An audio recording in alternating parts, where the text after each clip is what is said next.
Hello, Internet. Welcome to Only Kinda Everything. And with WrestleMania just a mere days away, days being kind of in parentheses as it's a little bit more than days, but I digress. We are on the precipice of WrestleMania 40. Arguably the biggest WrestleMania of all time. That being said, let's go ahead and talk about WrestleMania and try and predict what I think the outcomes of the matches will be. Full disclosure, I do not remember all of them, so we're just going to talk about the ones that I actively remember.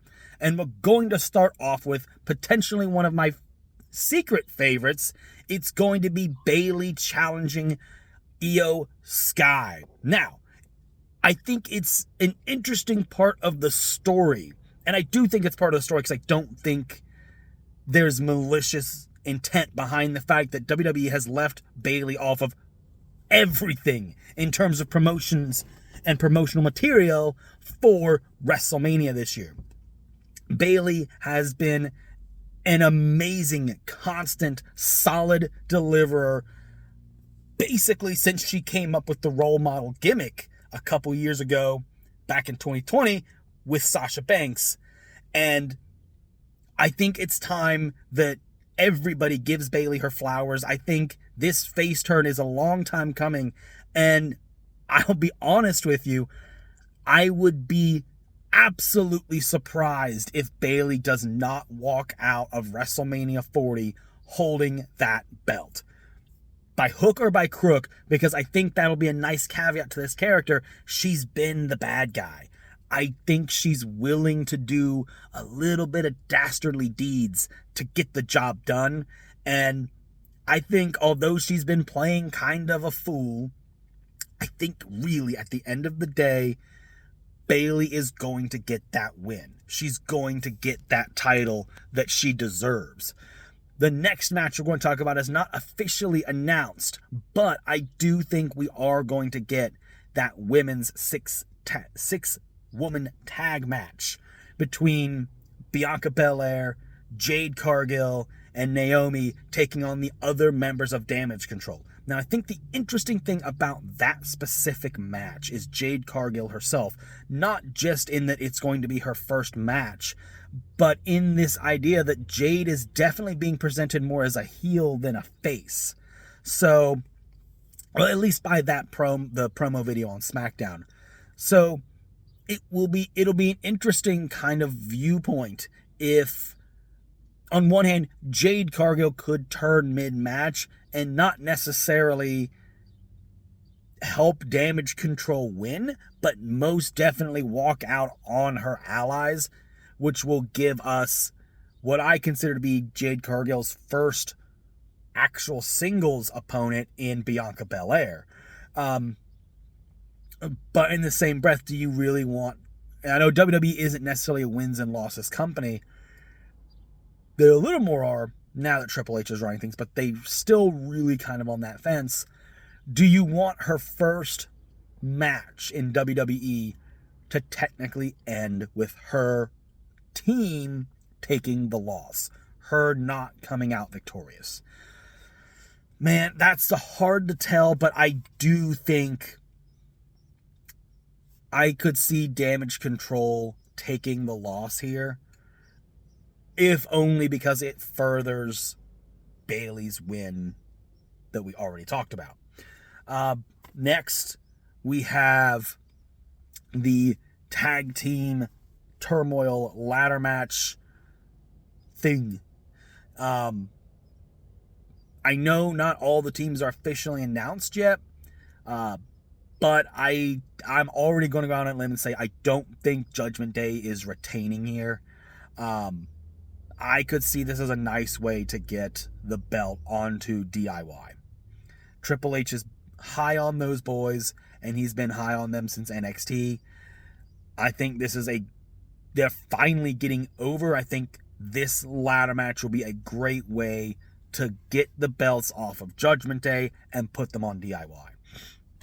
Speaking of Judgment Day, we do have the women's world champion Rhea Ripley defending against Becky Lynch. man, this is another one of those hard ones.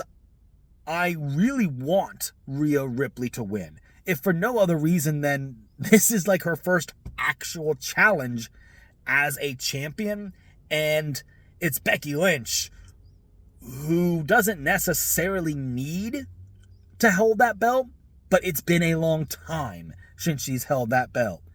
And with her new book coming out, it makes a lot of sense in terms of promotion to give her the belt so she can walk around promoting her book and be like, oh, look, I'm also the WWE Women's World Champion. This is one of those weird splits. I think WWE is going to put the belt on Becky Lynch, but I really, really hope that they let Rhea Ripley retain and absolutely focus on her over the next year. She can drop the belt within 2024, but she needs a refocus.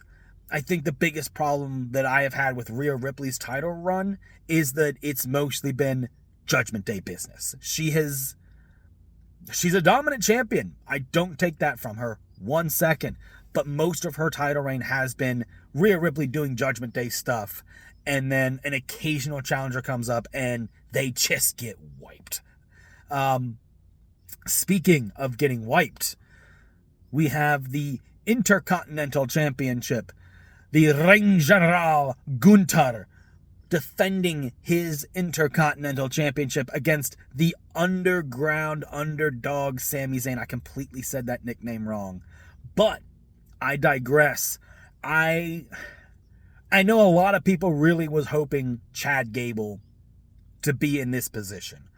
The issue we're running into with Gunther is he is most definitely capable of challenging, if not winning, the WWE or World Heavyweight title. He's capable of holding the big belt for a show. So we've got to get the Intercontinental title off of him. But how do you do that? If it's me, personally, I insert Chad Gable and, Sami Zayn and Chad Gable can fight it out, and one of them beats the other. I guess that's the thing. Chad Gable should be the one to beat Gunther in a one-on-one match. If you do a triple threat, I could see Sami Zayn getting the win, and then that allows for a Chad Gable heel turn. I don't think that's the way they're going. I think it is going to be Sami Zayn versus Gunther one-on-one. And in that scenario, see, and this is kind of what my problem is, Sami Zayn doesn't really have a story with Gunther. The story has been Chad Gable, and Gunther, even though it was dropped and kind of picked back up and hinted at, I still think Sami is viewed as high enough up the card that Gunther moves up the card in defeat to Sami Zayn. There's not a big, recovery period that needs to be done for Gunther once he loses that IC title, especially to somebody of Sami Zayn's caliber or Jey Uso. I wouldn't be against Gunther retaining at WrestleMania and just continuing dominance, but I do think Sami Zayn is going to be walking out with that title. Speaking of Bloodline main event, Jey Uso, the next match I'm going to talk about is going to be the brother versus brother, blood versus blood, Jimmy versus Jey Uso, Yeet versus no Yeet. I really, really think Jimmy has managed, despite everything I thought, Jimmy Uso has absolutely gotten over as this smirmy heel type character. I think it would be interesting to see the Usos, return at some point, but I don't think that some point is now. Jey Uso is absolutely, both Jey and Jimmy are absolutely on a tear, respectively, in their singles runs. Jey definitely more than Jimmy, but Jimmy is not drowning by any means. That being said, main event Jey Uso has to get the win, I would think. Because I really think the larger story is going to be the downfall of the Bloodline. And I am going to get that get to that in a moment. The next match, though, that we're going to talk about is, in fact, okay, got that one. Like I said, don't remember all the matches. I'm trying to make sure I cover everything, guys. The next,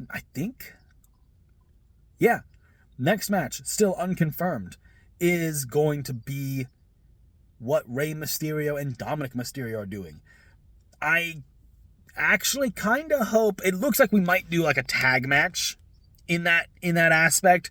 Maybe Rey and Andrade versus Santos and Dominic. I would actually prefer another singles match between Rey and Dominic. Last year's, sorry about the thumb in the frame, guys. Last year's was great. I think part of that is Lesnar was originally supposed to be working Dominic, maybe not through Mania, but definitely at some point between Rumble and now. So I think there might be some quickery at work here to get all of these men a match. I would prefer a singles match, but I think the outcome, be it a tag match or a singles match, remains the same. Dominic Mysterio, be it single or in a team, gets the win against his dad to set up potentially a career-ending match for Rey Mysterio at one of the other big four. Hopefully SummerSlam. A, because SummerSlam is the second biggest show of the year. B, because selfishly I'm going to try to be there. That brings us to what I would consider the main events of the show. Like I said, I'm sure there's probably a match or two I'm missing. AJ Styles versus LA Knight. Yeah! So, the match has had not a lot of time to cook or build. But both of these guys are great. I think LA Knight is definitely a better talker, and he's not a bad wrestler by any means, but he is infinitely more of a talker than a wrestler, where Styles is definitely more of a wrestler than a talker. So the build on, I don't think the build has been great. The home invasion stuff did, a lot to really further it, but they really, really got to come up with something special to really hook me over the next, 2 SmackDowns that we have between now and WrestleMania. And we know the one directly before WrestleMania is just going to be a spinning your tires show. So, that being said, I really, really hope that LA Knight gets the win here. Not just that I think he needs it. AJ Styles has done it all. He's done it all, won most of it all. That's really important to him in WWE. He's made his career. He's made his legacy. He did what people said couldn't be done. And that was for a non-WWE guy, a smaller guy. Not only did he become the WWE champion, but he had John Cena's number cleanly on multiple occasions. Not always cleanly, I guess. But I digress. Point being, LA Knight picks up the win and hopefully finally starts heading toward a world title. Or at least the U.S. title. Speaking of the U.S. title, we do have Kevin Owens versus Logan Paul versus Randy Orton. I think Logan Paul, man, see, this is the thing. Logan Paul, I really think, is going to get a world title shot or actual win in 2024. I guess the question to ask with that is, how quickly are we putting that belt on him? If we're going to be doing it sooner rather than later, he's probably going to be dropping that U.S. title soon. But he's doing good promotion with it. Orton, I don't really know if he needs the United States champion. Kind of the same with Kevin Owens. I don't think either of them really need it, but both could benefit from it in a way. That being said, I really do think that some shenanigans are going to come up, at least at WrestleMania, and Logan Paul is going to walk out with the United States Championship.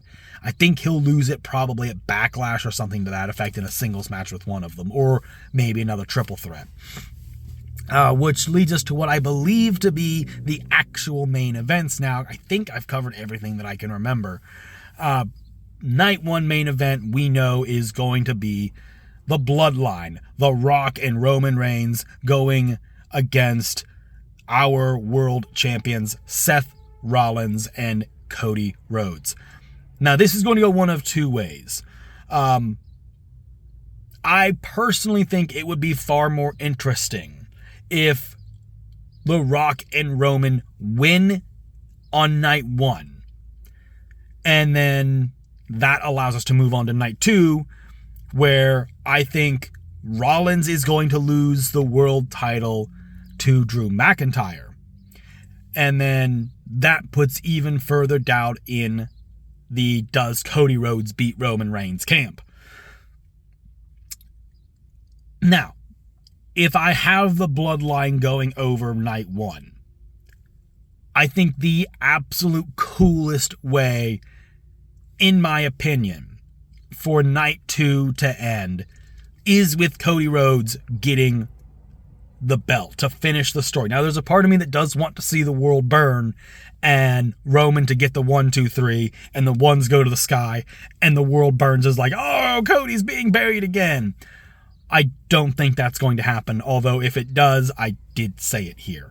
I think the coolest option, hopefully the option that happens, Bloodline rules, all the chaos is happening, and Rock lays Cody out with the rock bottom, but before Roman or Rock can actually truly capitalize, the glass shatters, Steve Austin marches down that ramp or rides his ATV down, whichever he prefers, and Rock and Austin have that iconic stare off one more time. Austin stuns Rock. He and Rock brawl their way to the back, and the match ends cleanly, if you will.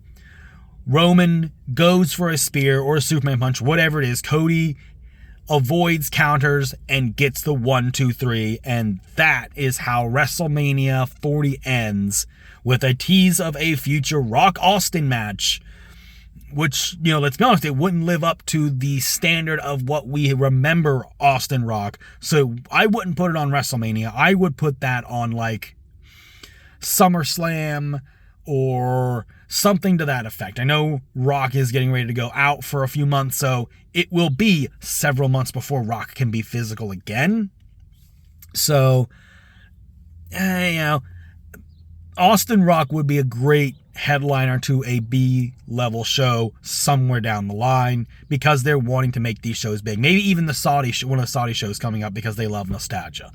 But that is my predictions for WrestleMania in what? I don't even know how many days. It's like 11 days, something to that effect. It's soonish. But guys, thank you for listening.